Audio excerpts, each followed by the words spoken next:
Oke, makasih. Oke, ya sebelum saya ingin memperkenalkan dulu. Kami menjalankan bisnis ini, nama saya Ferdinand. Kami menjalankan bisnis ini berpasangan dengan cantik nggak? Ya. Iya dong. Ya. Biar Ibu Livia perkenalkan diri sendiri. Selamat malam Bandung. Anda luar biasa ya. Coba buat Anda yang duduk di depan, Anda boleh nengok ke belakang rekan-rekan Anda sampai berdiri-berdiri. Beri aplaus buat mereka.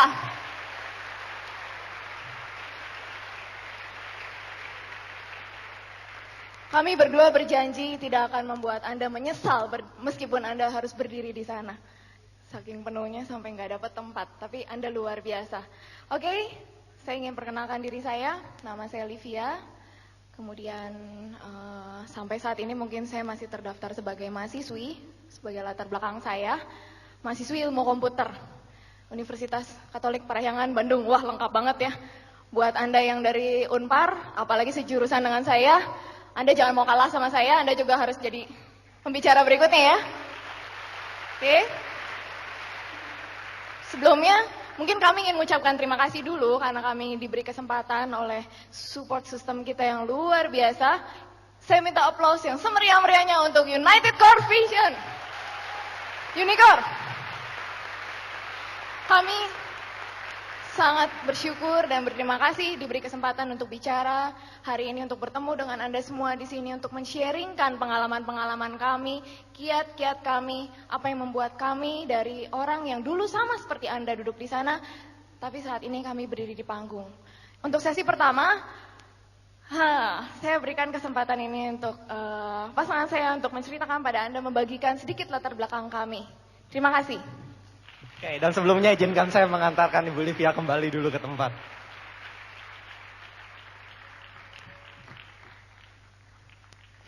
Oke. Saudara, di sesi ini saya ingin memperkenalkan ya, siapa kami? Apakah kami ini adalah orang yang memiliki suatu ilmu, suatu jin mungkin? Ya, atau mungkin kami adalah lulusan MIT dengan nilai cum laude dan lain sebagainya dengan gelar yang panjang? Atau kami adalah sama seperti Anda, bahkan Anda lebih daripada kami. Tapi kalau kami hari ini bisa menginjakan kaki kami di panggung ini, itu hanyalah karena kami sudah pernah bergabung lebih awal. Bukan berarti bahwa kami hari ini menginjakan panggung ini karena kami lebih hebat dari Anda. Tidak, saudara. Kami pun sama-sama orang biasa, hanya saja kami bergabung di bisnis yang luar biasa. Oke, perkenalkan, ya, saya lahir tahun 77, jadi saya sekarang umur 28 ya. Maunya sih 18 terus.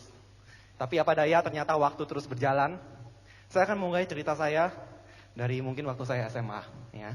Dari saya lahir sampai SMA ya, mungkin hidupnya biasa-biasa aja. Ya. Dalam artian biasa-biasa aja ya. Rutinitas kehidupan saya sama seperti anak-anak normal layaknya.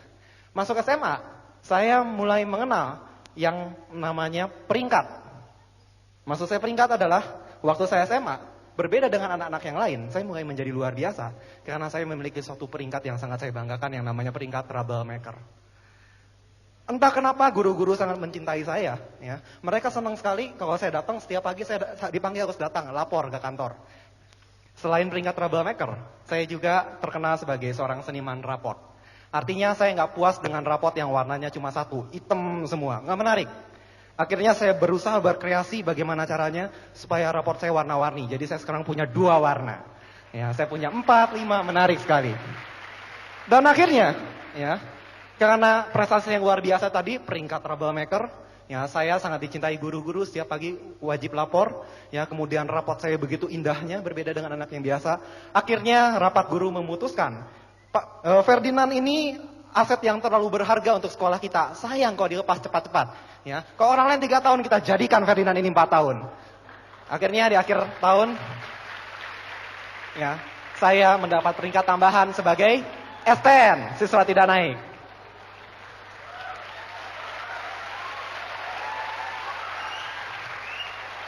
Oke. Akhirnya saya melewatkan SMA dengan ya penuh kenangan. Yang saya paling nikmati dari SMA itu cuma bermain sama teman-teman dan ngejailin guru. Ya, saya senang sekali kalau ngejailin guru. Ya, tapi saya sangat menghargai sekali, ya walaupun mungkin orang yang nggak hadir di sini, saya selalu ingin mengucapkan terima kasih pada orang yang satu ini, yaitu kepala sekolah saya. Namanya, saya sekolah di Semak 1 BPK Penabur. Nama kepala sekolah saya sampai hari ini masih Pak Iwan Teja Sukmana. Ya, beliau ini adalah orang yang sangat bijaksana. Beliau nggak lihat satu anak, cuma karena anak ini troublemaker, lalu dikasih cap madesu, masa depan suram. Saya mengalami dengan banyak guru seperti itu. Saya pernah punya satu buku, sayang saya nggak bawa hari ini, ya, di mana ditulis itu dicoret besar sekali dengan tinta merah dan ditulis Ferdinand, kamu ini tidak punya masa depan, cap. Ya, sakit sekali lihat itu. Mungkin di situ saya mulai berpikir, aduh, ini kok guru sampai begini gitu. Harusnya kan saya dididik, tapi kok malah dihakimi seperti ini. Anda tidak punya masa depan lagi. Mungkin itu juga salah satu sebabnya kenapa akhirnya saya jadi nyaman dengan peringkat troublemaker saya. Tapi Pak Iwan ini berbeda. Ya, walaupun beliau suka marah kalau saya bikin aneh-aneh di sekolah, tapi beliau bisa memisahkan kapan harus marah dan kapan harus mendidik. Di tengah kenakalan saya, Pak Iwan masih bisa lihat, oh saya ini senang komputer. Makanya dia bilang, ya sebetulnya yang namanya anak nakal, ya itu bukan anak yang jahat. Anak yang nakal hanyalah anak yang kreativitasnya salah penyaluran, gitu katanya. Saya masih ingat kali kata-kata beliau. Ya, dan dia bilang, kamu punya hobi yang bagus, ya hobi yang positif, komputer, kenapa nggak kamu betul-betul gunakan untuk hal yang baik? Akhirnya beliau mendaftarkan saya untuk mewakili sekolah mengikuti seleksi olimpiade tingkat nasional untuk masuk pelatnas. Saya berhasil lolos dan akhirnya berhasil dikirim ke Hungaria. Saudara, ada satu kejadian yang sangat menggugah saya ya di Hungaria ini adalah ketika saya bersama dengan tim saya, ada 5 orang semuanya. Kami berdiri dan bendera merah putih dinaikkan ke atas dan kami menyanyikan lagu Indonesia Raya.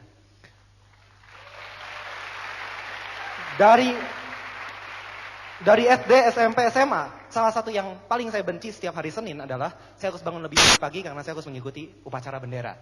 Anda yang sekolah pasti pernah mengalami juga kan? Ya, tapi hari itu saya mendapatkan sesuatu yang berbeda sekali. Saya betul-betul merasakan apa artinya diri kita, ya, apa artinya nilai dari suatu nasionalisme.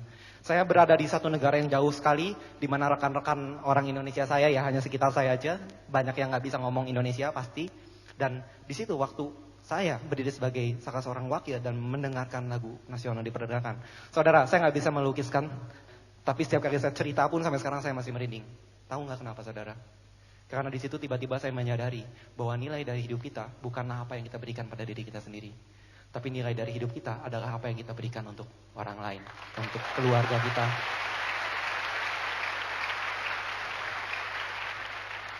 Ya, akhirnya pulang dari situ, kejadian satu, itu hanya sekian menit, betul-betul mengubah cara saya memandang hidup.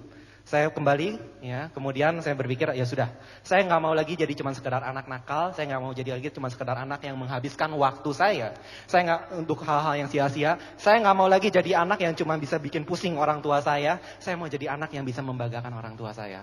Makanya saya memutuskan mulai hari ini, ya, begitu saya lulus dari SMA, saya bilang saya ingin memiliki usaha sendiri. Makanya karena satu-satunya bidang yang saya bisa cuma komputer, saya pertama kali membuat yang namanya ID.com itu. Ya, mungkin Anda, salah satu di antara Anda dulu ada yang pernah beli komputer sama saya, tahun 96 waktu itu. Ternyata usaha ini, ya, karena memang sulit modal, ya kami cuma modalkan modal dengkul saja dan beberapa bantuan koneksi. Akhirnya setelah berjalan 1 tahun, kami memutuskan untuk berhenti menjalankan ini. Saya join dengan 4 orang teman saya, 5 jadinya.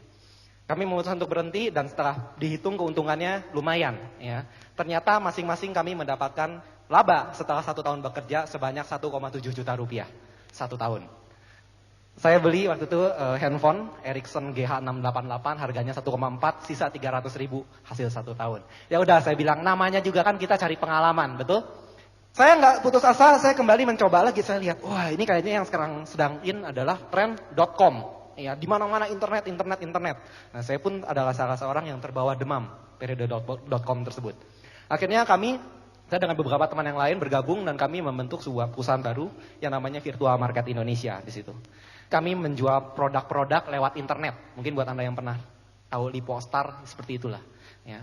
Baru beberapa bulan berjalan sebelum bahkan kami sempat melakukan transaksi pertama di internet, terjadi suatu kejadian di internet yang disebut sebagai kejatuhan .com. .com di mana-mana rontok. Ya, akhirnya ini adalah perusahaan yang walaupun namanya Virtual Market Indonesia, betul-betul virtual, tidak pernah menjual produk satupun juga. Kami dengan rekan-rekan akhirnya memutuskan, ya sudah, ya berhubung kami udah sewa tempat dan lain sebagainya, kami memutuskan untuk beralih dari dunia bisnis maya, internet. Kami mencoba untuk menjual barang-barang, bisnis yang real aja deh. Kami akhirnya kembali menjual barang-barang komputer. Dan ternyata di awal bulan, 1 bulan, 2 bulan, lumayan. Ya, maksudnya lumayan, nggak rugi. Tapi mulai memasuki bulan ketiga, terjadilah suatu demam baru. Ya, yang saya yakin Anda pun pernah mengalaminya, yang namanya krisis moneter. Hari ini dolar 10.000, besok 12.000, besoknya lagi 8.000. Saya beli dolar, jual rupiah, Anda bisa kebayang. Ya, itu namanya usaha. Ya, kalau sampai ruginya bisa rugi 1 juta aja setiap jual, itu udah untung. Kacau sekali waktu itu situasinya. Akhirnya sempat vakum, kami nggak jual komputer, sampai sempat kami akhirnya jual VCD player. Ini semua berlangsung selama 3 tahun. Dan selama 3 tahun ini, saya sebetulnya terus mendapat godaan. Karena waktu itu kebetulan situasi ekonomi keluarga kami juga tidak mendukung. Saya sangat tergoda sekali untuk mulai masuk ke dunia kerja. Ya, saya mulai capek dengan bisnis-bisnis yang saya rintis dan akhirnya hancur. Saya pikir, aduh, udah modal habis, ini hasil minjem. Jadi waktu VM ini tutup, hutangnya minus 9, sekian juta. Lumayan IDCom, masih dapat 1 handphone. Ini minus 9 juta. Saya pikir, udahlah saya kerja aja gitu. Cuma satu hal yang saya ingat, ya, saya nggak mau untuk menjadi seorang pekerja karena saya diajarin. Sekali saya masuk ke dunia kerja, saya akan sulit lepas dari dunia kerja. Kenapa dengan bekerja? Bukankah semua orang dari kita menginginkan untuk bekerja? Satu masalahnya saudara, ya, kalau Anda sudah baca buku Robert T. Kiyosaki, Anda mengerti apa maksud saya. Ya, dunia kerja tidak pernah bisa menjawab impian yang saya miliki. Saya punya impian yang besar dan saya tahu, ya, kalau saya bekerja itu tidak akan pernah saya capai. Waktu itu sebetulnya dengan sebagai anggota tim LMBD komputer, saya mendapatkan sebuah privilege, ya, sebuah jalan langsung untuk bisa bekerja di Bank Bali, ya, sekarang Bank Permata. Jadi waktu itu sponsor dari tim Pelatnas ini Bank Bali, saya bisa boleh langsung kerja di sana. Diterima langsung, nggak pakai tes, nggak pakai apa-apa. Dan gajinya lumayan. Tapi saya tetap berpikir, saya nggak mau, karena saya ingin menjaga impian saya ingin mendapatkan sesuatu yang besar. Akhirnya saya terus bertahan, ya, saya mulai beralih, saya menjual software. Jadi saya tutup virtual market Indonesia-nya, saya mulai bisnis sendiri dengan beberapa rekan lagi, tapi kami afiliasi, bukannya gabung. Kami menjual software. Dan ternyata dari software ini mulai menghasilkan lumayan, sampai akhirnya di satu titik kami dapat pendapatan yang cukup lumayan. Nah, sementara saya merintis pekerjaan-pekerjaan tersebut, ya, waktu itu Ibu Livia sedang jadi sales SPG, ya, sales promotion girl. Waktu itu jualannya di Geraha Manggala rasanya, ya, Geraha Manggala Siliwangi. Di situ kerjanya 1 hari dibayar 75.000. Berdiri terus, nggak boleh duduk, bosnya galak sekali. Satu shiftnya itu 6 jam dibayar 50.000. Kalau ada lembur jadi 75.000. Ya, Ibu Livia bekerja selama 18 hari dan ini menjadi satu kesan buat saya karena tepat pada saat Bu Livia bekerja di sini, saya waktu itu terkena penyakit demam berdarah. Ya, jadi saya kadang-kadang, ya, namanya orang lagi sakit kan pengennya diemong gitu ya. Tapi Livianya malah jualan ginseng gitu di sana. Nah, kenapa Livia waktu itu ingin untuk bekerja di sini? Karena beliau memiliki sebuah impian, sederhana aja sih sebetulnya, ya, menginginkan sebuah barang yang namanya kulkas untuk di kamar kosnya. Karena setiap nyimpan makanan, ya, di tempat kosnya ada kulkas di bawah. Kalau nyimpan makanan di situ selalu hilang, nggak tahu siapa yang ngambil, kesal dia jadinya. Makanya ya udah mau punya kulkas sendiri di kamar. Nah, ternyata setelah bekerja selama 18 hari, hasilnya adalah setelah dihitung-hitung, Ibu Livia mendapatkan 750.000 rupiah. Ada pengaturan shiftnya gimana, pokoknya 750.000. Terus kami pergi ke Jalan ABC. Jalan ABC kami cari kulkas, ternyata kulkas yang beliau inginkan harganya 900.000 rupiah. Ini adalah satu kejadian yang buat saya cukup menyakitkan. Waktu itu usaha software saya belum bagus di sini. Ya, saya udah lihat bagaimana susah payahnya beliau 18 hari. Ya, kakinya pegal sekali, bosnya galak, dimarahin terus. Setelah mendapat uangnya ternyata mau beli kulkas pun kurang. Ya, akhirnya saya bilang ya udah Liv, ya cuma beda 150.000, kebetulan saya ada, saya tambahin, beli aja kulkasnya. Tapi akhirnya hari itu kami nggak jadi beli kulkas. Ya, waktu mau bayar, ya pada saat akan memanggil pegawai itu, saya mau beli ini. Ya, Ibu Livia terpikir sebuah kotak besi untuk 18 hari kerja, kayaknya enggak deh. Akhirnya kami pulang, kami nggak jadi beli kulkas tersebut. Anda lihat waktu itu keadaan kami, ekonomi kami nggak cukup baik ya. Dan memang dari keluarga kami juga, kami untuk kuliah kami bayar sendiri. Ibu Livia berjuang untuk mendapatkan beasiswanya. Saya berjuang dengan pekerjaan-pekerjaan saya. Waktu itu satu kejadian pada saat Krismon itu akhirnya kami cuma bisa bertahan dengan satu harinya cukup dengan Rp5.000 saja. Jadi saya kalau makan itu, saya makan sehari cuma 2 kali. Pagi-pagi saya makan mie kering. Saya pergi ke pasar, saya pilih yang mereknya nggak jelas lah. Saya juga udah lupa mereknya apa. Belinya diikat pakai tali rafia 5. Harganya murah sekali. Ya, saya beli itu 5. Kalau saya beli super mie saya cuma dapat 3. Jadi saya pilih itu dapat 5. Makan 1. Kemudian saya biasa itu jadi jam 10-an saya makan. Terus makan lagi nanti jam 5. Jadi siang sama malam itu dirapel. Ya, supaya lebih hemat. Saudara, itu adalah keadaan kami. Jadi kalau Anda bisa lihat, ya saya nggak tahu, ya saya nggak bisa bilang bahwa keadaan saya lebih buruk dari Anda. Mungkin ada keadaan yang lebih susah dari kami dulu. Tapi satu poin yang ingin saya tekankan, masa depan kita tidak tergantung dari masa lalu kita.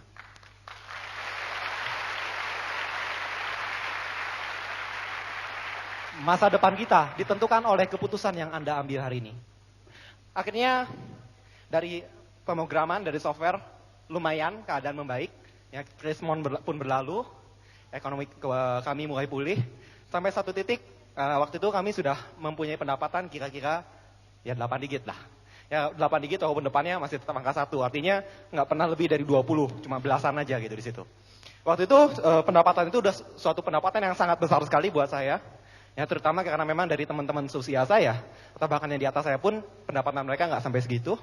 Dan apalagi saya rasakan pendapatan itu setelah saya punya kehidupan di mana 5.000 sehari aku cukup. Luar biasa.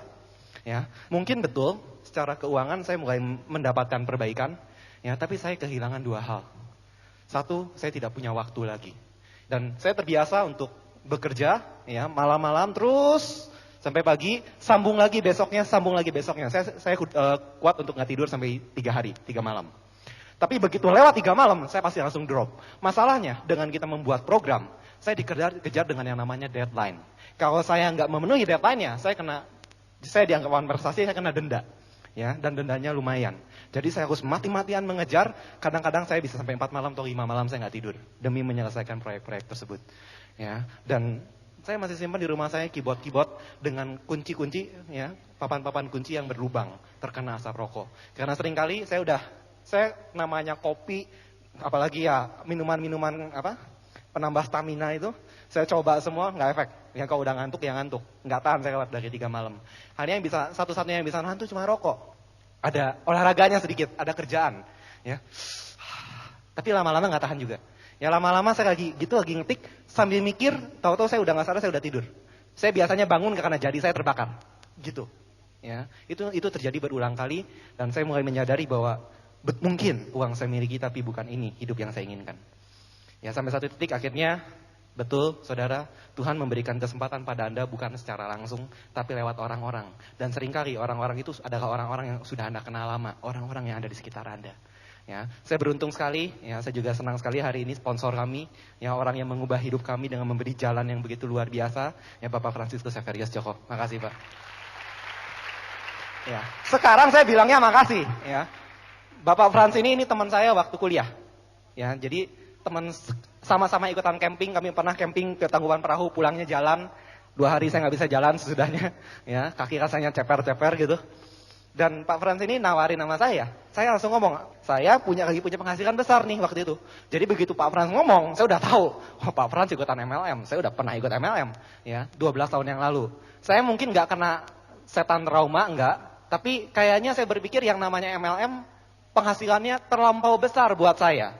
Kenapa? Waktu itu saya aktif, 10 bulan namanya saya aktif di MLM tersebut. Dan ternyata setelah 10 bulan aktif, mati-matian saya ikuti segala sesuatunya. Saya mempunyai penghasilan sampai depannya 3. Oh sorry, 2. Ya, hampir 3, 2. Tapi bukan 2 juta. Ya, penghasilan saya yang terbesar adalah Rp28.750 per bulan. Jadi saudara, ya betul kata-kata Kak Luis, jangan pernah sampai trauma.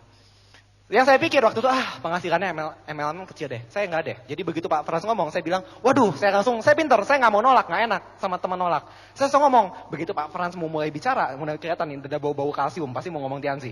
Saya cepet cut. Frans, tahu nggak? Ini proyek ini gua lagi ada proyek gini-gini kok. Wah ini bisa dapat gini-gini nih. Nggak berani ngomong dia. Ya trik saya gitu. Akhirnya sudah selama 3 minggu, ya 2 atau 3 minggu, saya tahu dia bergabung dengan MLM ini. Tapi saya nggak pernah memberi kesempatan pada beliau untuk menjelaskan pada saya. Saudara, saya adalah termasuk orang yang sombong. Ya, dan saya sangat bersyukur pada Tuhan, walaupun saya sombong, saya masih tetap diberikan jalan. Ya, seringkali ya begitu sombong Anda jadi kena, kalau kata Pak Luis, SMS. Sibuk, miskin, sombong juga gitu kan. Ya, tapi beruntung sekali walaupun begitu, saya diberi satu jalan. Suatu hari kami pulang dari saya jemput Ibu Livia dari kampus, dan di tengah perjalanan ada tulisan spanduk besar menarik perhatian, tulisannya es krim bakar. Nah, di situ saya bingung, es krim kok bisa dibakar ya? Bingung. Jadi pengen nyoba, akhirnya kami berhenti. Kami berhenti di situ karena makan es krim. Jadi kami punya kesempatan ngobrol. Ya, selama beberapa waktu terakhir kami udah gak punya kesempatan ngobrol karena saya sangat sibuk dengan pekerjaan saya di software. Bu Livia sibuk dengan pameran-pameran dan kuliahnya. Ya, tapi di situ kami ngobrol dan di situ Ibu Livia mulai curhat. Ya, kayaknya kalau di kampus tuh nggak enak. Nah, di situ saya bilang ya sudah. Ya, Liv, kalau gitu lebih baik kamu ikut MLM aja. Karena dari pengalaman saya dulu ikut MLM, saya tahu persis. Ya, walaupun yang saya tahu dulu uangnya kecil, tapi pengembangan dirinya luar biasa. Ya, saya merasa sangat bersyukur sekali dari dulu ikut perusahaan tersebut, bahwa saya itu adalah universitas bisnis saya. Ya, dan di situ saya ingat, nanti kamu bisa dapat percaya diri, kamu akan mendapatkan pengembangan diri yang luar biasa. Ikut aja. Akhirnya pulang ke rumah, Ibu Livia telepon sama Pak Frans, ya datang ke sini saya mau join. Ya, Anda pernah dapat orang yang nggak Anda apa-apain atau join sendiri? Ada? Itulah bisnis ini saudara. Ada yang ada gimana pun juga orang yang nggak mau join juga, ada yang nggak diapa-apain join juga. Ya, itulah keindahan bisnis ini. Intinya jalani saja, Anda pasti ketemu dengan orang-orang tersebut. Oke, dan akhirnya setelah bergabung, saya temenin Ibu Livia untuk presentasi pertama kali. Ya, ke seorang teman saya. Saya nggak ngerti sama sekali tentang marketing plan-nya, tapi saya tentang bisnisnya, tapi saya tahu produknya bagus karena saya tahu dari kesaksian Pak Frans sendiri. Pak Frans punya neneknya waktu itu udah ya ada sedikit kenceng manis, lalu matanya udah rabun. Jadi saya tahu persis kalau dulu saya ke rumahnya, itu nonton TV itu harus jaraknya televisinya bisa disentuh baru dia bisa lihat. Saya ke rumahnya saya kaget. Itu neneknya sekarang nonton televisi, itu nggak di depan televisi tapi duduk di sofa, santai begitu. Nah, saya pikir ini lagi tidur ya, enggak lagi nonton. Ya waktu filmnya lucu dia ketawa gitu. Loh, sembuh ya. Jadi dari diabetes ini dia pengaruh ke mata. Iya, minum apa? Minum produk kita. Di situ saya percaya pada produknya. Jadi saya cuma tahu produk kita bagus. Mulainya dari situ. Makanya buat Anda saudara, ya, buat Anda yang mulai bergabung di bisnis ini segera coba produknya supaya Anda memiliki keyakinan yang sama seperti yang dulu dipertunjukkan oleh Bapak Frans kepada saya. Nah, di situ saya coba presentasi, saya nggak tahu apa-apa, cuma saya ingat yang namanya MLM itu di mana-mana ngajarinnya sama impian. Modalnya cuma satu impian. Saya ngomong segala macam. Udah ngomong ternyata menarik. Dari menarik saya jadi tertarik. Coba lihat marketing plan-nya kayak gimana. Saudara, untung sekali di sebelah saya nggak ada kampak, nggak ada palu. Kalau nggak udah saya pukul kepala saya. Ngapain aja saya selama 3 minggu ini. Begitu saya lihat marketing plan-nya ini berbeda sekali. Akumulasi tanpa batas waktu, bla bla bla bla bla. Saya kaget. Wah, ada marketing plan kayak gini. Sore itu tiba-tiba saya melihat sebuah jalan terbentang. Tiba-tiba saya melihat suatu solusi yang selama ini saya cari. Seperti inilah bisnis yang saya inginkan. Saya melihat bahwa apa yang saya impikan, yang tadinya saya raba-raba, saya masih bingung bagaimana mencapainya. Tiba-tiba semuanya terbuka, ini jalan saya. Ya, dan di situ saya katakan, ya, saya waktu itu cukup beberapa hari saya nggak bisa tidur karena pada saat yang sama kebetulan saya mendapatkan sebuah proyek yang nilainya 85 juta. Saya dapat selesai dikerjakan dalam 3 bulan. Artinya itu 3 kali peningkatan penghasilan saya rata-rata. Suatu yang sangat menarik sekali.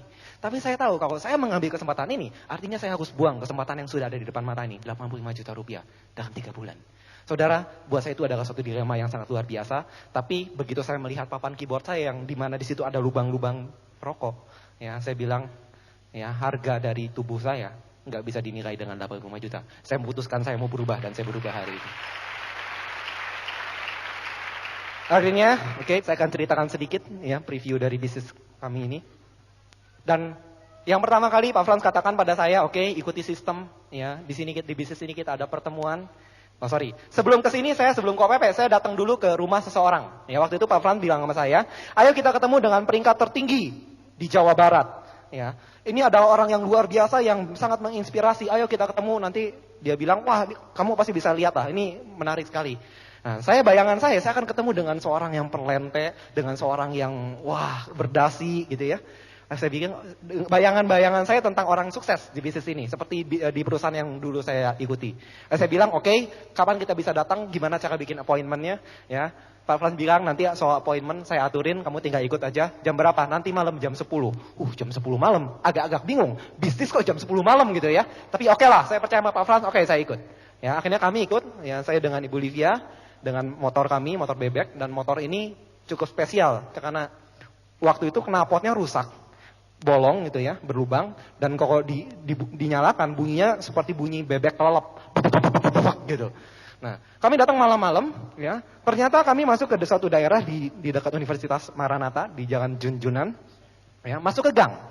Di gang itu saya terpaksa mematikan mesin motor. Karena apa? Saya khawatir suara mesin motor saya bisa membangunkan orang satu kampung. Saya bisa mati dikemurukin satu kampung di situ.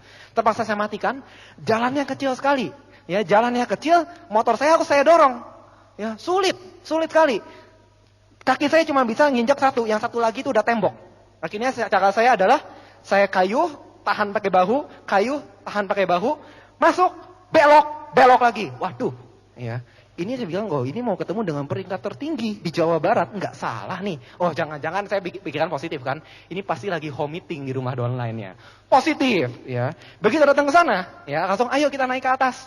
Saya taruh motor saya langsung lupa tentang mau ketemu upline tertinggi. Yang saya ingat adalah, waduh ini motor saya nggak ada kuncinya. Jadi pertanyaan pertama, akhirnya saya ketemu dengan orang tersebut. Pertanyaan saya yang pertama adalah, sorry, Anda punya gembok nggak? Saya pinjam gembok. Ya, kami cari-cari gembok, nggak ada. Akhirnya solusinya motor itu bisa dimasukkan ke dalam ruang tamunya. Itu adalah sebuah tempat kos-kosan. Saya naik sampai ke lantai 2. Ya, di lantai 2 orang tersebut bilang, oke masuk aja dulu, saya mau mandi dulu. Ya, saya masuk ke ruangan tersebut, sebuah kamar berukuran 3 kali 3 meter. Ya, dan di situ ada agak-agak aneh, ada beberapa produk, ya, kamarnya kecil, sumpek, tapi banyak gambar BMW-nya. Saya pikir ini orang sales BMW kali ya. Dan akhirnya setelah nggak berapa lama, muncullah peringkat tertinggi di Jawa Barat tersebut dengan sebuah celana pendek, ya, nggak pakai baju, dengan sanduk di sini. Peringkat tertinggi di Jawa Barat, jeng. Ya, Anda tahu orangnya siapa? Bapak Louis Tendian.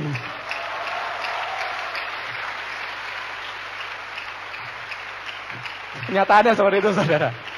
Dan saudara, ya, saya bilang oke lah, ya. Akhirnya saya dengerin, saya pengen coba. Ini ngomong apa sih?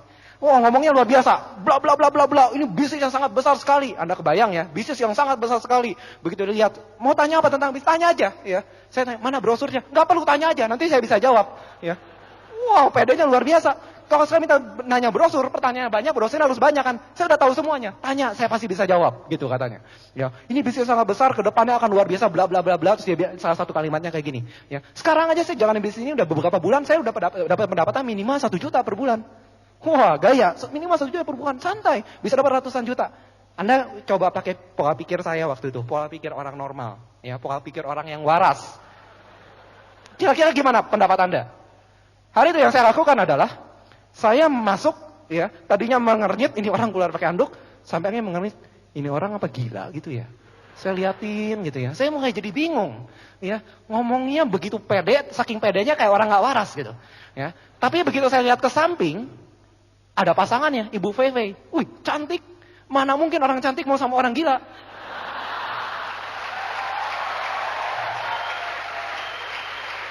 Akhirnya saya pikir, oh, kalau gitu ini nggak gila, berarti ada sesuatu yang saya nggak tahu. Ada sesuatu yang aneh di sini, ya sesuatu yang nggak wajar. Saya mulai mengendus ada sesuatu yang misterius. Ya akhirnya saya bilang oke, ya besok nanti ada pertemuan ikuti aja. Saya bilang oke, saya nurut sama Pak Frans, dibawa kemana saya akan ikut. Saya ketemu lagi sama Pak Louis, kali ini tidak dengan handuk tapi dengan jas yang begitu rapi. Ya. Nah saudara, kami akhirnya memutuskan untuk menjalankan bisnisnya. Dan sekali lagi, ya, Anda sangat beruntung sekali sekarang Anda punya support system United Coefficient dengan segala macam kelengkapan alat bantunya. Dulu, generasi-generasi awal di bisnis ini menjalankan dengan alat bantu yang serba kekurangan. Gimana caranya? Ya, kami nggak bisa bahasa Mandarin. Ya, Livia bisa bicara tapi baca nggak bisa. Akhirnya ya yang kami lakukan adalah kami tanya sama upline, ini maksudnya apa? Udah gitu diapalin. Contoh, saya masih bisa baca. Lihat nih ya, jago saya Mandarin. Tiansi, high nutrien kalsium 1. Wah, ya. Mengandung 95%. Ada vitamin A, vitamin B, vitamin C. Lalu kalsium dan fosfor 2:1. Alami, organik. Selesai. Itulah yang kami lakukan dulu.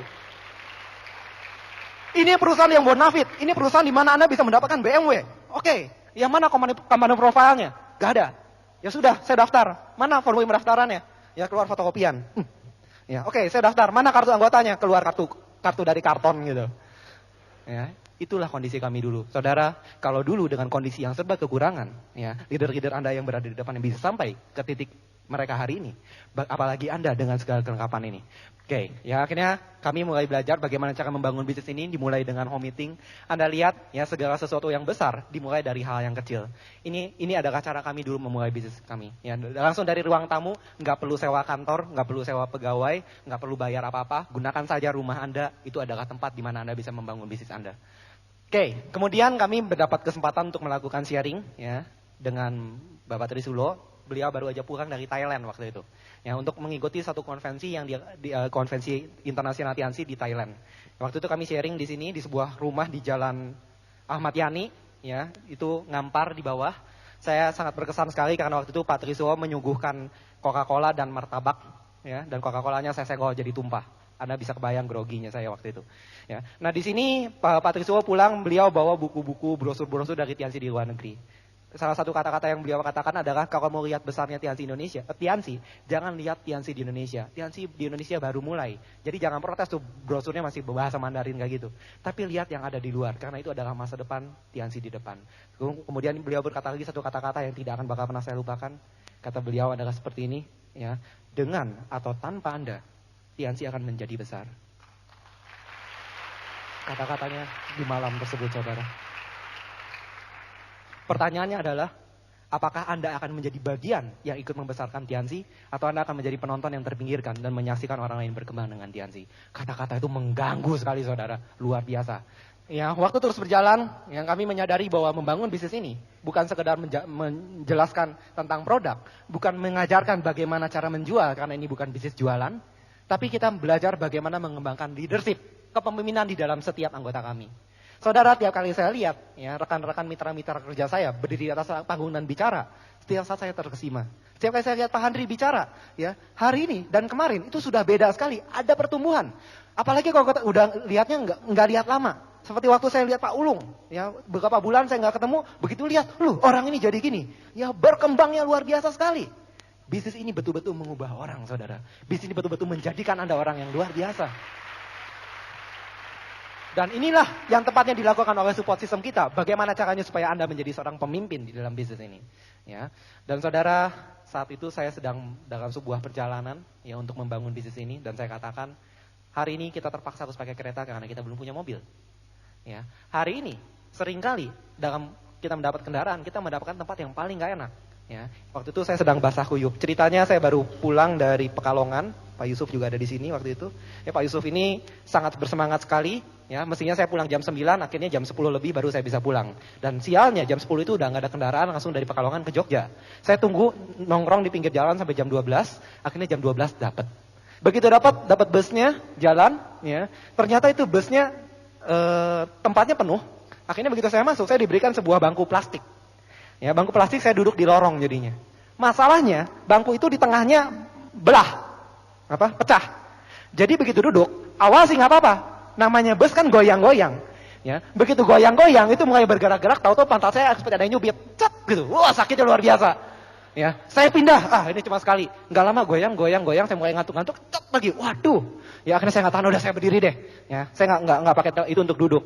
Nggak lama, setelah saya berdiri gitu, ya, mulai lama-lama kan saya mulai pegal. Ya, udah capek sekali itu seharian. Jadi saya bilang, udahlah. Toh nggak ada orang yang kenal ini, saya waktu itu masih pakai jas. Ya. Saya bilang, udahlah, saya udah nggak peduli.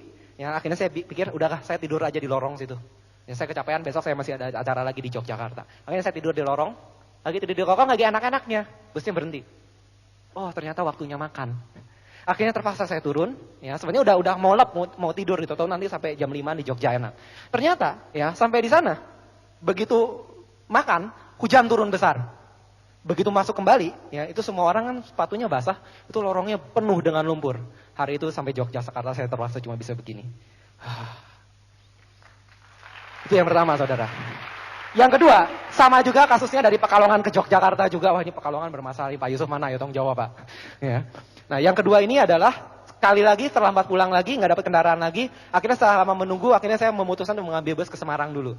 Ya, ingat pengalaman kejepit itu kemarin. Udah saya bilang kalau Semarang ya dulu lah, daripada saya nggak dapat tempat duduk. Sampai ke Semarang, ternyata busnya nggak masuk ke terminal, turunnya di pinggir jalan, di tengah jalan. Ya. Dan begitu turun, sekali lagi ini saya nggak ngerti, kayaknya saya bermusuhan dengan air. Begitu saya turun, pertama kali saya menginjak seumur hidup saya, menginjakkan kaki di kota Semarang, yang menyambut saya ada genangan air setinggi ini. Bless, sepatu saya model seperti ini. Bless gitu dengan lengkap dengan jas, basah. Ya hujannya besar sekali. Saya waktu itu bawa jas saya dengan satu tas bekas laptop. Ya, saya lari ke terminal sambil nyasar-nyasar, bingung juga, gelap sekali di situ. Sampai ke terminal 15 menit kemudian dalam keadaan basah kuyup. Akhirnya saya masuk ke sebuah ruangan, saya makan dulu. Ya, terus saya nanya, oke, dari sini saya mau ke Yogyakarta. Ada kendaraan ke Yogyakarta? Jawabannya adalah, waduh, sekarang udah nggak ada yang jalan. Nanti ada lagi jam 5, mati deh. Ya waktu itu kira-kira sekitar jam 1, jam 2-an ya, saya lupa jam pastinya. Ya, mati deh, nggak ada kendaraan. Tunggu aja di sini nanti jam 5 ada yang jalan lagi. Ya akhirnya saya makan, saya keluarin kamera foto saya dan ini saya foto. Maksudnya buat apa? Saya ingin menunjukkan pada Anda ini adalah harga yang harus dibayar dan ini adalah bukti. Saya ingin berkata pada Anda, pada saat Anda mengalami kesulitan, ya, yang harus Anda lakukan bukanlah Anda menundukkan kepala dan mengeluh. Yang harus Anda lakukan adalah Anda cari kamera, kalau Anda nggak punya pinjam sama siapa saja, potret diri Anda. Karena satu hari nanti dalam waktu yang sangat singkat, Anda akan berdiri di panggung ini dengan foto Anda dalam keadaan susah di sana Anda berkata, ini adalah harga yang saya bayar. Ya, Anda bayangkan saudara. Pertemuan pertama di Yogyakarta, itu yang datang 9 orang. 5 diantaranya dari Bandung, ya, ada beberapa tim kami, 2 tuan rumah, 2 undangan. Dan dari 2 orang undangan tersebut, 1 pun gak ada yang join. Itu adalah OPP pertama. OPP kedua, datang lagi, waktu itu agak lumayan, kalau nggak salah sekitar 3 atau 4 orang, dan dari mereka yang datang, cuma 1 yang bergabung. Tapi dari kondisi seperti itu, hari ini Yogyakarta adalah sebuah kota yang penuh sekali dengan Tiansi. Saudara, ini menunjukkan bahwa bisnis ini betul-betul nyata, bisnis ini betul-betul berjalan, saudara.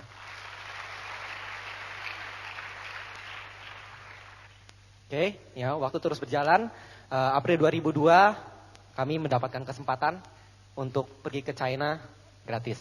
Dan waktu itu di China ini kami lihat betul-betul dengan mata kepala kami sendiri bagaimana keadaan perusahaan saat itu. Dan di sana juga kami mendapatkan visi langsung dari founder kita, Mr. Lee. Kalau Anda mendengar visinya, ini adalah suatu visi yang sangat luar biasa sekali. Saudara, salah satu visi yang sangat luar biasa yang saya dapatkan dari Mr. Lee adalah satu kejadian pada tanggal 19 April 2002. Waktu itu saya berada di ujung, di ruangan, ya, di ujung paling belakang. Ini panggung di mana ada Mr. Lee, Pak Helmi Atamimi, dan lain sebagainya. Saya sedang memegang handycam. Ya, saya sedang men-shoot. Mr. Lee bicara dengan penerjemahnya Pak Henry, ya, dan kata-katanya itu adalah satu kata-kata yang betul-betul mengganggu saya, saudara. Waktu itu di ruangan tersebut duduk ada Pak Trisulo, Pak Rudi Muhammad Nur, Pak Louis Tendean, ya, dengan upline-upline yang lain, peringkat-peringkat tertinggi, dan di situ Mr. Lee berkata seperti ini, kata-katanya, Anda jangan puas dengan apa yang Anda dapatkan sekarang. Ya, pada saat saya berdiri di ujung belakang sana dan saya melihat Mr. Lee, ya, berkata dengan, Anda bisa bayangkan sosoknya Mr. Lee dan berkata seperti itu, Anda jangan puas dengan apa yang Anda dapatkan sekarang. Karena apa yang Anda dapatkan sekarang itu belumlah ada artinya apa-apa di Tiansi. Anda baru dapat seujung kukunya aja, seujung kecil. Ya, dan apa yang dikatakan itu adalah sesuatu yang sangat mendasar. Kenapa? Ya, ini adalah kata-kata Mr. Lee. Kata-katanya seperti ini. Hari ini mungkin Anda bisa merasakan bonus dalam hitungan hari. Anda ngerti maksud hitungan hari? Ya, kalau Anda punya bonus 300 juta, artinya satu hari Anda dapat 10 juta. 10 juta kerasa nggak? Boleh dong Anda bilang sekarang Anda udah punya bonus harian, gitu. Kalau Anda punya 3 miliar, satu hari Anda dapat 100 juta. Berarti setiap jam Anda dapat kira-kira 4 juta lebih. Boleh nggak saya bilang bahwa bonus Anda sekarang sudah per jam? Ya, dan kata-kata misalnya adalah hari ini Anda dapat bonus bulanan, suatu hari Anda akan rasakan apa yang namanya bonus per detik.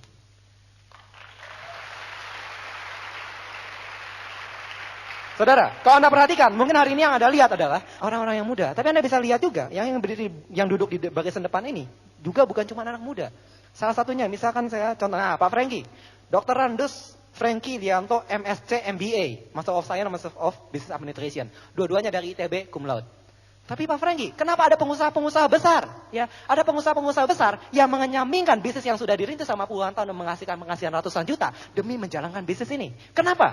Jawabannya satu, saudara. Karena apa yang dikatakan Mr. Lee itu adalah sesuatu yang nyata. Karena apa yang bisa Anda dapatkan di bisnis ini adalah sesuatu yang begitu besar yang bahkan mungkin tidak pernah Anda bisa bayangkan.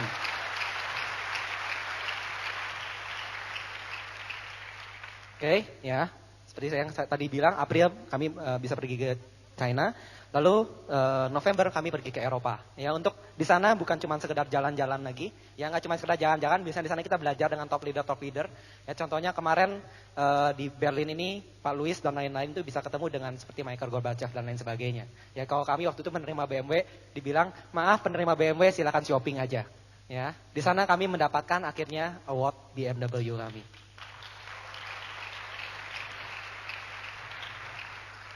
Saudara, ya, mungkin buat Anda, ada sebagian dari Anda yang ada di ruangan ini, mungkin di garasi Anda terparkir mobil-mobil yang jauh lebih mahal dari ini, dalam jumlah yang jauh lebih banyak.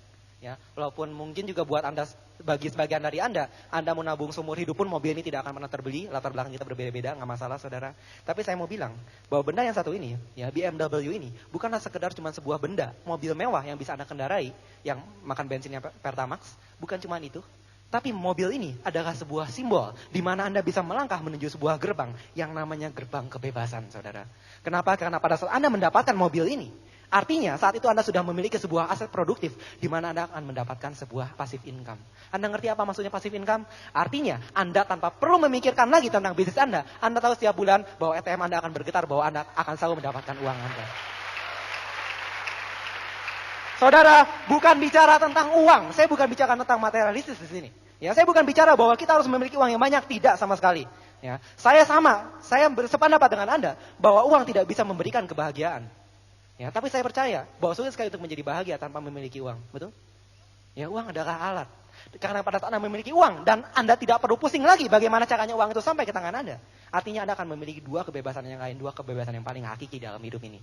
Kebebasan waktu, kebebasan pikiran. Itu adalah simbol dari BMW ini, saudara. Oke, ya. Dan di luar itu, BMW itu ternyata kendaraan yang sangat enak sekali.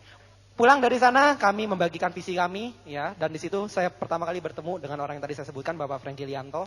Ya, Bapak Franky Lianto ini bergabung di bisnis ini karena diajak oleh anaknya. Saudara, buat Anda yang punya orang tua yang belum bergabung dengan bisnis ini, terutama buat Anda yang anak-anak muda, ya, kenapa Anda nggak ajak orang tua Anda? Dan saya senang sekali kalau lihat Pak Franky dengan anak. Anda lihat, ya, berdiri Pak Franky dan Pak Andri.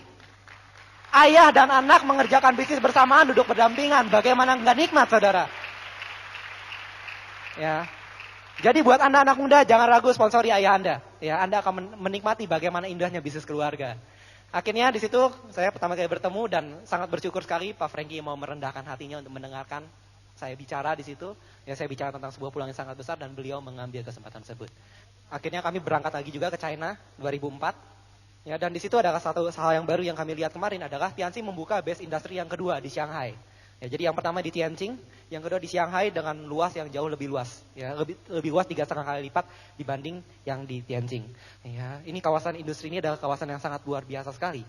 Karena di kawasan ini, Anda bisa lihat, saya bisa cerita beberapa. Ya, Anda lihat ini gedung yang seperti gedung opera Sydney ini.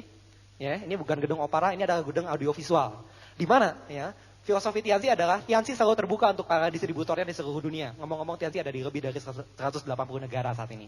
Ya, siapapun juga boleh lihat, boleh datang, boleh melihat dengan mata kepala sendiri untuk memastikan bahwa bisnis ini nyata. Anda mungkin sering dengar, saya bisnis mau yang nyata-nyata aja deh. Betul? Bisnis apa lagi yang nggak lebih nyata dari sini? Produknya ada, bonusnya dibayar, semuanya jelas, pabriknya ada, kantornya ada, tinggal datang.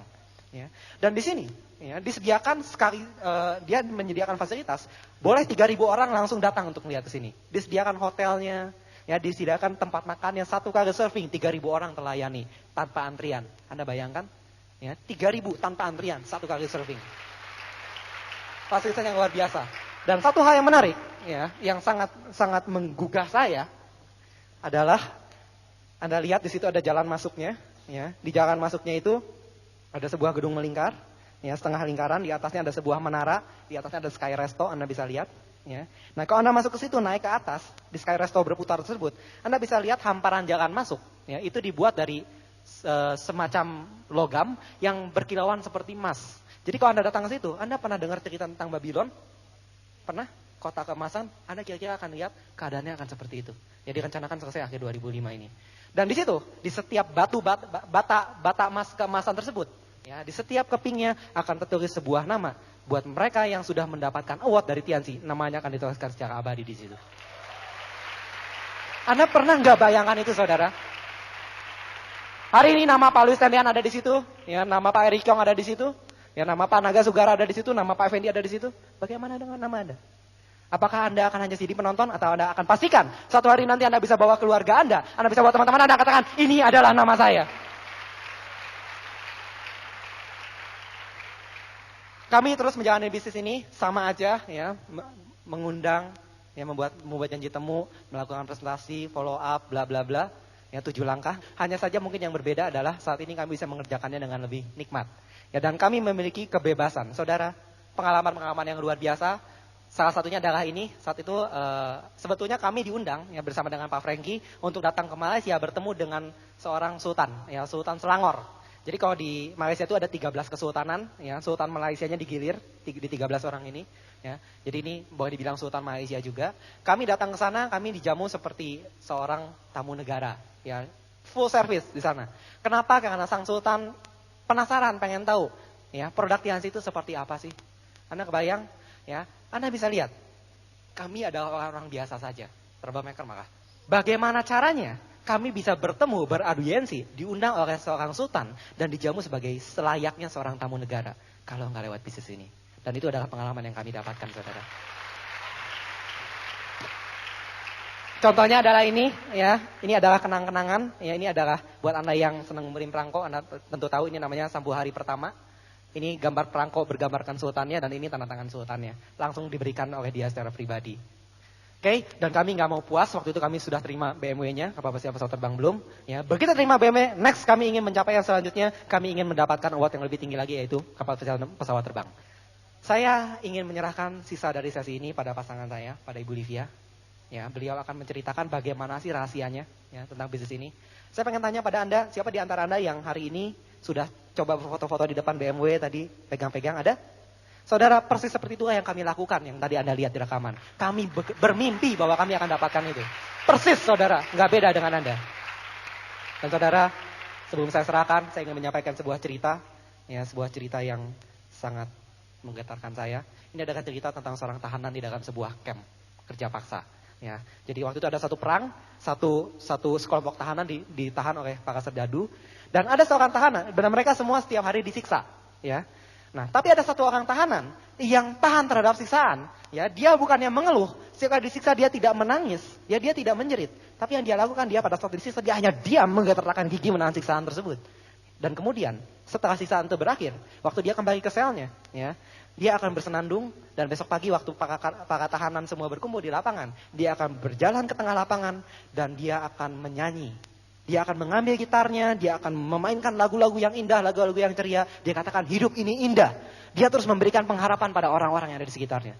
Para penjaga marah melihat kelakuan orang tersebut, yang mereka merasa orang tersebut melecehkan, ya, tahanan yang kurang ajar, makanya mereka memutuskan untuk mengambil alat musik tersebut.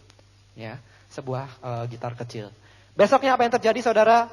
Tahanan tersebut kembali ke tengah lapangan, kali ini tanpa gitar, tapi kali ini dia cukup hanya bernyanyi saja. Suaranya tidak merdu, tapi dinyanyikan dengan jiwa. Terasa begitu menyentuh, saudara. Dia terus menyanyi. Dan saat itu, para penjaga menjadi sangat marah sekali. Mereka sangat bergegas mendatangi orang tersebut, dan dia langsung dihantam, dipukul, ditendang, disakiti. Besok harinya, masih dengan wajah yang menggak-menggak, dengan tubuh yang kebiruan, dia kembali ke tengah lapangan, dan dia kembali menyanyikan lagu yang sama. Penjaga menjadi sangat marah sekali. Akhirnya mereka mengambil orang tersebut, menyeretnya dengan memegang rambutnya. Lalu mereka mengeluarkan sebuah pisau dan menggunting lidahnya. Mereka berkata, saat ini lidahmu aku potong. Dengan demikian kamu gak bisa menyanyi lagi. Anda tahu apa yang dilakukan orang tersebut keesokan harinya, saudara? Keesokan harinya dia berjalan ke tengah lapangannya dengan rasa sakit yang luar biasa dan darah yang bercucuran di mana-mana. Dia sudah tidak bisa menyanyi, tapi yang dia lakukan adalah dia menepuk-nepukkan tangannya.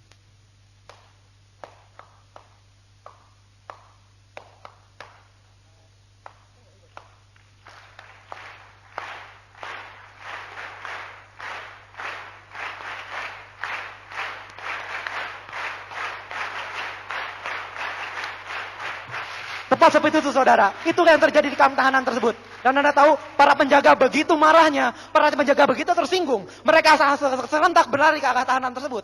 Ya, dan mereka mengeluarkan sebilah pedang dan mereka menebas kedua tangan itu putus. Akhirnya teman-temannya menolong tahanan tersebut yang telah kehilangan kedua belah tangannya. Ya, tapi pada saat terseret, orang tersebut masih tersenyum. Dalam kesakitan dia masih tetap tersenyum. Ya, dia diobati oleh teman-temannya. Anda tahu apa yang terjadi keesokan harinya, saudara? Keesokan harinya, kita melihat pemandangan para penjaga terpaku di sekeliling lapangan. Ya, mereka memandang ke tengah lapangan dengan mulut terbuka, dengan penuh kekaguman. Mereka melihat tahanan tersebut tanpa lidah, tanpa tangan. Dia menari dengan badannya.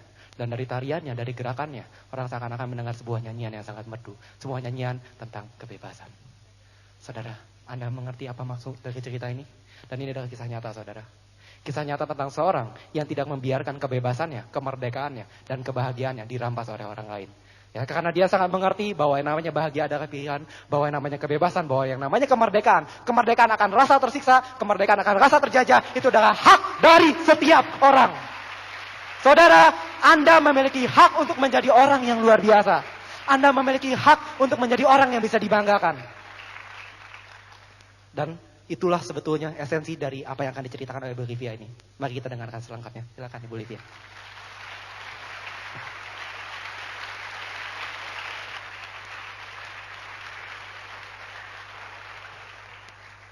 Oke. Seperti apa yang dikatakan Pak Ferdinand, saya akan membagikan rahasianya buat Anda dan saya berjanji rahasia itu sebenarnya Anda juga punya. Oke, saya lanjutkan sedikit dari cerita yang ini. Banyak orang nanya sama saya, gimana Liv rasanya?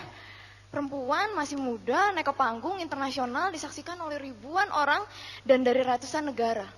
Yang saya katakan pada mereka, terus terang, wah saya nggak bisa cerita. Saya nggak bisa katakan.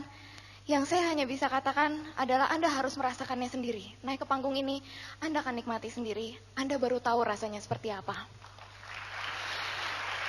Saudara, yang ada di pikiran saya saat itu adalah, saya tahu mama saya duduk di pojok kiri atas. Pikiran saya terpusat, betapa saya bangga pada mama saya. Dan betapa saya senang sekali saya hadir saat itu. Yang lebih membahagiakan saya melihat rekan-rekan saya, orang-orang yang saya tahu sekali dulu ketika sebelum di bisnis ini mereka seperti apa, mereka berjuangnya mati-matian seperti apa, mereka jatuh, mereka bangun, mereka ditolak, mereka menangis, mereka berdarah, mereka sakit, dan mereka bangkit lagi, dan akhirnya mereka berdiri di panggung menerima penghargaan BMW-nya mereka masing-masing. Kita bisa sukses sama-sama di bisnis ini, saudara. Anda nggak hanya sukses sendirian. Yang namanya direktur, nggak ada kursi direktur itu diduduki 2 orang kan? Betul, sempitan, bisa-bisa kursinya roboh. Tapi di bisnis ini, panggung ini muat untuk berapapun orangnya. Dulu ketika saya naik ke atas panggung BMW kami, itu 100 orang, 105 orang tepatnya. Itu aja saya udah bingung, gimana caranya nanti berikutnya ya? Saya pikir berikutnya nggak akan semuanya naik ke panggung. Ternyata saudara, 260 orang berikutnya yang menerima BMW tetap naik ke atas panggung mereka. Dan mereka menerima BMW mereka, disaksikan oleh ribuan orang dari seluruh dunia. Kapan giliran Anda yang menentukan plan-plan Anda yang ada di depan, siap mengulurkan tangan untuk mengangkat Anda bersama-sama berjalan untuk Anda sampai di panggung Anda. Oke? Saya kembali ke yang tadi, untuk mama saya pergi ke sana, beliau harus meluangkan waktunya, karena mama saya ini wanita yang luar biasa, mama saya ini nggak bisa diam. Mama saya orang yang penuh aktivitas, dan temannya itu banyak sekali di mana-mana dan selalu sibuk. Tapi sibuknya karena beliau ingin, karena beliau memilih untuk itu. Tapi untuk datang ke acara di Malaysia kemarin, mama tanpa ragu-ragu, saya sempat kasih surprise waktu itu. Saya telepon pagi-pagi sekali, jam 6. Biasanya saya kan nggak pernah bangun pagi. Jadi mama saya agak kaget kalau saya telepon jam 6 pagi. Terus jam 6 pagi saya telepon, Mah, siapin paspor ya. Mama kosongin tanggal 21 Januari sampai 25, kita akan ke Malaysia ya, Mah. Oh ya, ngapain? Mah, anak mama di situ bakal naik panggung dan terima kapal pesiar dan pesawatnya.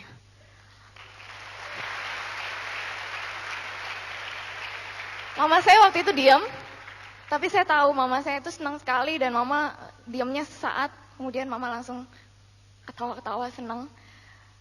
Mama tahu mama nggak salah punya anak, kamu anak paling kecil, kamu boleh cewek satu-satunya. Orang bilang, anak paling kecil, kalau perempuan, biasanya manja. Tapi kamu tunjukin sama mama, bahwa kamu anak yang sangat luar biasa dan mama bangga sekali sama kamu.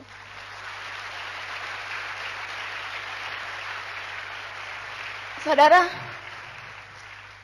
Kenapa saya bisa begitu tersentuh mendengar kata-kata beliau seperti itu? Izinkan saya cerita sedikit flashback ke belakang. Kalau tadi Pak Ferdinand udah cerita tentang latar belakang beliau, saya nggak cerita panjang-panjang tentang latar belakang saya. Saya cuma mau cerita, alasan apa sih yang bikin saya bisa seperti ini? Yang membuat saya menarik Pak Ferdinand, ayo, nggak pernah bisa berhenti, jangan putus asa, kita akan jalan terus di bisnis ini. Saudara, saya nggak tahu dengan Anda. Dulu, saya waktu sejak lahir, saya hidup serba cukup.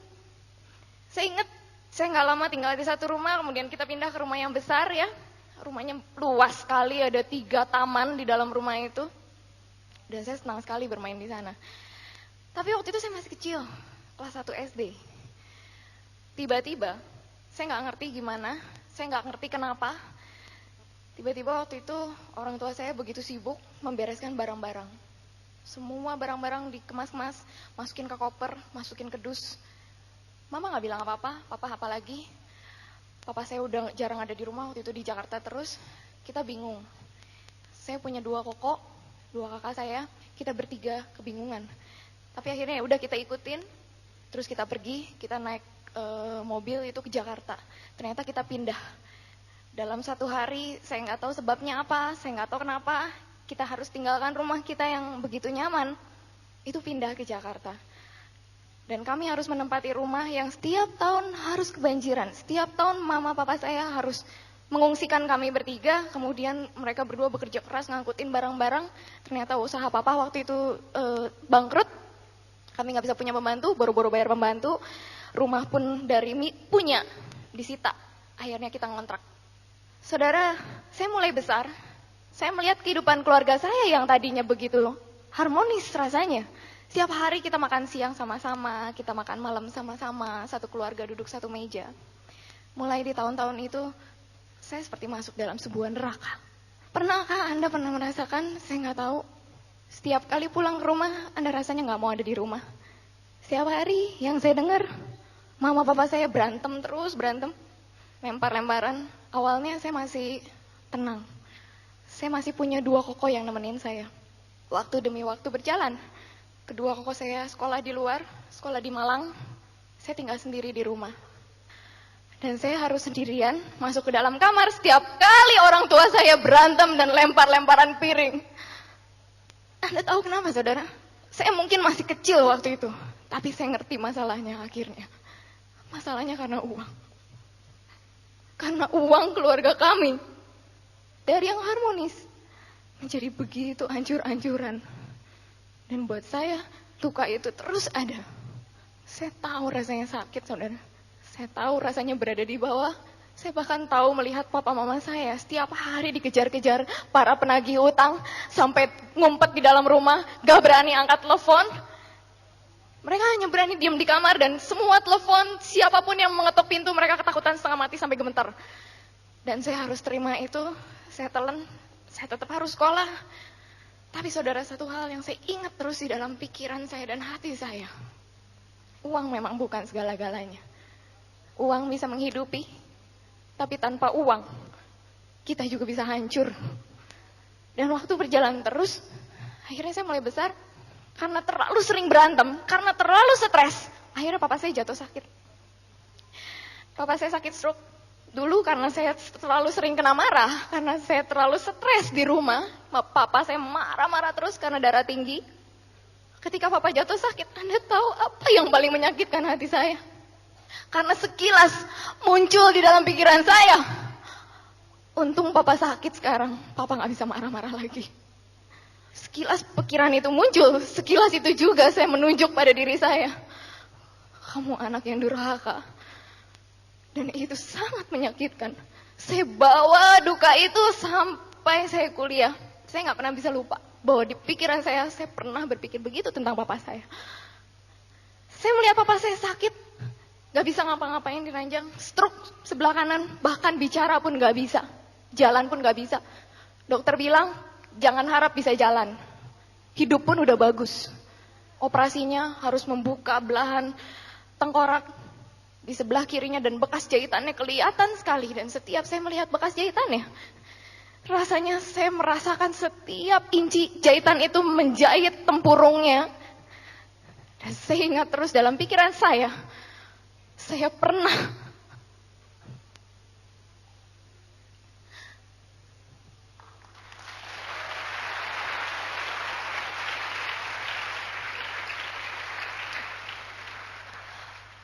pernah bersyukur kalau papa saya terbujur kaku di sana.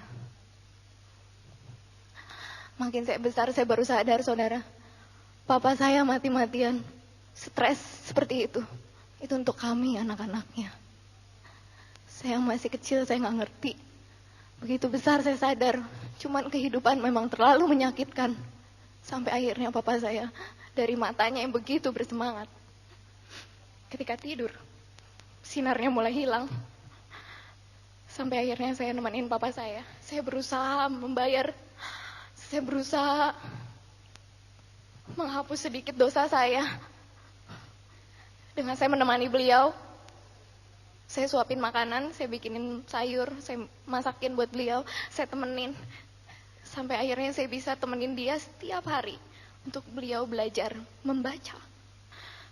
Saya temenin beliau baca. Ada gambarnya kuda. Saya bilang, "Pak, kuda. Kuda." Papa saya senang sekali saya temenin. Sampai akhirnya sinar mata itu yang tadinya redup mulai bersinar dan mulai bersinar lagi. Sampai akhirnya papa saya udah mulai bisa berjalan lagi berkat mama yang luar biasa juga yang setiap hari membawa papa saya untuk diterapi, terapi dan terapi. Sampai terakhir kali saya nggak bisa bawa papa saya hadir di sini mendengarkan saya. Tapi saya bawa gambar ini. Ini adalah foto terakhir di mana muka beliau begitu cerah. Ini dalam kondisi beliau masih stroke dan divonis. Dan beliau bisa bertahan. Karena saya menemani beliau. Itu kata mama. Setiap kali saya lihat foto ini,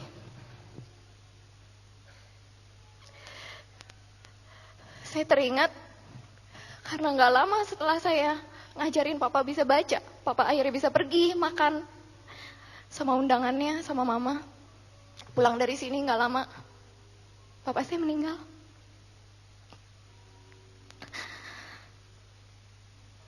Saudara,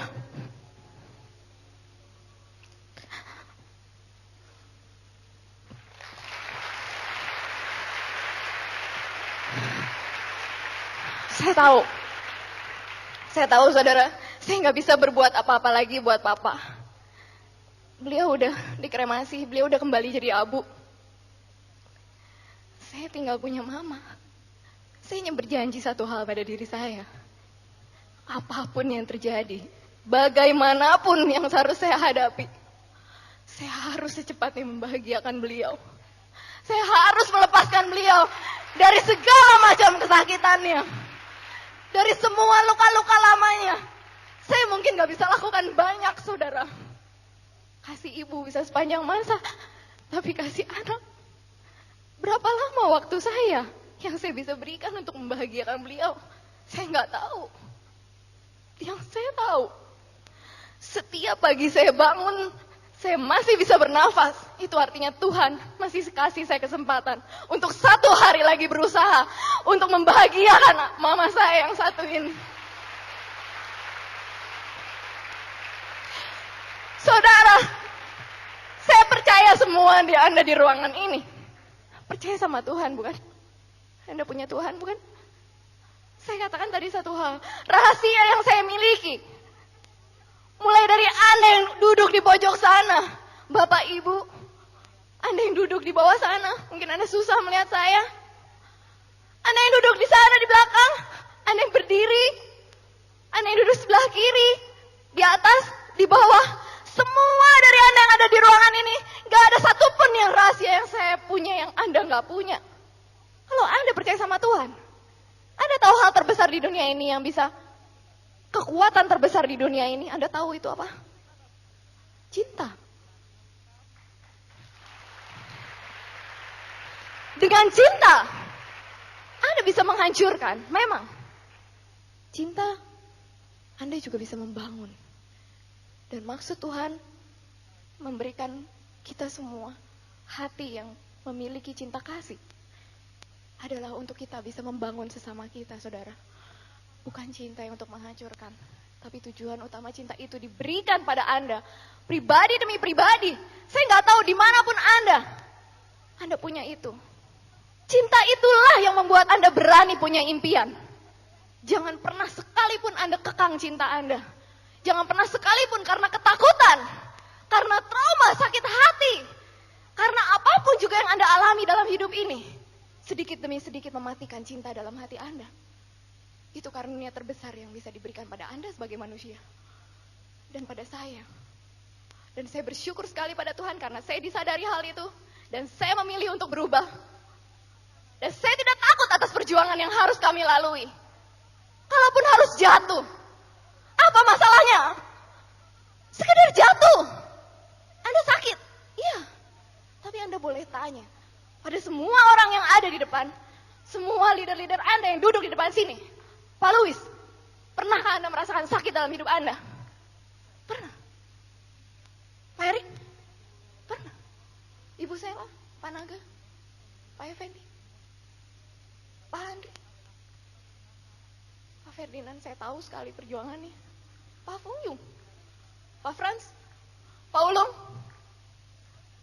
Kami semua pernah melalui sakit itu, saudara. Sakit yang mungkin sekarang Anda alami. Sakit yang mungkin dulu pernah Anda alami. Sama seperti kami. Saya hanya ingin katakan satu hal. Sakit itu sebenarnya anugerah juga. Kalau Anda tidak pernah merasakan sakit, Anda tidak pernah merasakan artinya sehat, betul? Kalau Anda tidak pernah merasakan sedih, bagaimana Anda bisa tahu Anda sedang bahagia? Saya bicara pada orang-orang yang sedang berjuang di bisnis ini dan kemudian mati-matian ditolak lagi. Anda membangun jaringan, kemudian jaringan Anda hancur lagi untuk kesekian kalinya. Dan Anda mulai putus asa. Anda hadir di ruangan ini. Saya bicara pada Anda, saudara. Keputusasaan Anda. Kalau Anda berhasil kalahkan, Anda akan menggantikan tempat kami di depan. Karena apa yang kami rasakan, apa yang Anda rasakan, sama apa yang Anda alami. Kami pernah alami. Hanya kami pernah alami. Dan saat ini, saya begitu bebas untuk menentukan pilihan. Kami begitu bebas untuk mengerjakan apapun juga. Kami membawa keluarga kami kemanapun kami mau, itu bebas. Apa maksud pertemuan ini diadakan, saudara? Dan saya bicara di depan Anda. Hari ini, saya ingin ingatkan pada Anda. Jangan pernah kubur rasa cinta Anda. Jangan pernah kubur impian Anda. Karena itu mungkin adalah impian orang-orang yang paling Anda sayangi. Dan begitu Anda miliki impian itu, miliki keyakinannya, Anda berjuang dan berjuang, jangan pernah menyerah. Karena kami ada di belakang Anda. Kami siap mensupport Anda.